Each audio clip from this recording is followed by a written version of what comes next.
తెలుగు చిత్ర పరిశ్రమలో నటిగా ఇంకా కాస్ట్యూమ్ డిజైనర్‌గా తనకంటూ ప్రత్యేక స్థానాన్ని సంపాదించుకున్న నటి రేణు దేశాయ్. ఆమె కేవలం నటి మాత్రమే కాదు, నిర్మాతగా, ఇంకా దర్శకురాలిగా కూడా తన అదృష్టాన్ని పరీక్షించుకున్నారు. మోడలింగ్‌తో తన కెరియర్ మొదలుపెట్టిన రేణు 19 ఏళ్ల వయసులో పవన్ కళ్యాణ్‌తో కలిసి 2000 సంవత్సరంలో రిలీజైన 'బద్రీ' సినిమాతో హీరోయిన్‌గా పరిచయం అయ్యారు.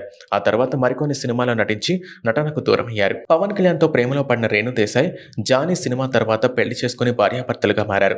అఖిరానందన్ మరియు ఆద్య అనే ఇద్దరు పిల్లలు జన్మించారు. కొన్ని వ్యక్తిగత కారణాల వల్ల 2012లో విడిపోయారు. విడాకుల తర్వాత రేణు తన ఇద్దరు పిల్లల పెంపకంపైనే పూర్తిగా దృష్టి పెట్టారు. సినిమాలకు దూరంగా ఉంటున్నప్పటికీ రేణు దేశాయ్ సోషల్ మీడియా ద్వారా అభిమానులకు దగ్గరగా ఉంటున్నారు. ఆమె తరచుగా తన ఫోటోలు, వీడియోలు, అలాగే కొటేషన్స్‌ని షేర్ చేస్తూ ఉంటారు. అలాగే సామాజిక అంశాలపై కూడా స్పందిస్తుంటారు. పవన్ కళ్యాణ్ అభిమానుల నుంచి ట్రోలింగ్ ఎదురైనప్పుడు ఒకానొక సమయంలో కామెంట్ సెక్షన్ ఆఫ్ చేశారు. కానీ ఇప్పుడు మళ్ళీ సాధారణంగా పోస్టులు పెడుతున్నారు. తాజాగా ఆమె తన ఇన్‌స్టాగ్రామ్ స్టోరీలో 21 ఏళ్ల నాటి ఒక త్రోబ్యాక్ ఫోటోని షేర్ చేశారు. ఈ బ్లాక్ అండ్ వైట్ పిక్ నెటిజన్ల దృష్టిని ఆకర్షించింది.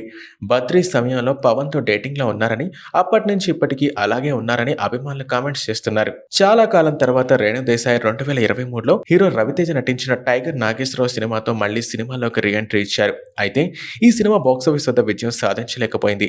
ఒక వెబ్ సిరీస్ కూడా ప్రారంభించారు. కానీ దాని గురించి ఎటువంటి అప్డేట్ లేదు.